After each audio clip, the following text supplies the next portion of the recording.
ដូច្នេះយើងក៏ត្រូវការអំពាវនាវឲ្យ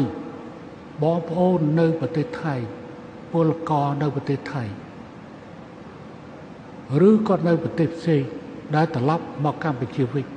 ស្វែងរកឱកាសការងារនៅក្នុងប្រទេសរបស់ខ្លួនបងប្អូនបានឮទេលោកហ៊ុនសែននឹងពេលនៅឲ្យពលករចំណាក់ស្រុកវិលទៅធ្វើការនៅក្នុងស្រុកវិញតែការងារនៅក្នុងស្រុកអត់មានទេរោងចក្រកំពុងប្រឈមបិទប្រាក់ខែទទួលបាន$200 តែពលករនៅថៃបានប្រាក់ខែចម្លោះ$600 $700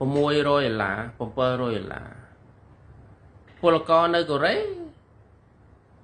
ប្រាក់ខែគាត់ក៏មិនអន់ដែរ$2000ប្រាក់ខែនៅជប៉ុនក៏ប្រហាក់ប្រហែលគ្នា$2000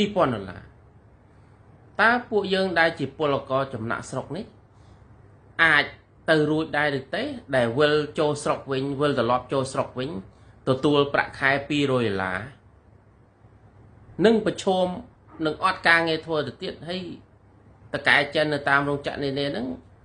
បោកប្រាស់ជាពលរដ្ឋយើងដែលជាកម្មករហ្នឹងរត់ចោលស្រុកទៅទៀតតើអាចទៅរួចដែរឬទេបងប្អូនជនរួមជាតិទាំងអស់គ្នាខ្ញុំនៅតែមិនយល់ទេនេះបាទខ្ញុំនៅតែមិនយល់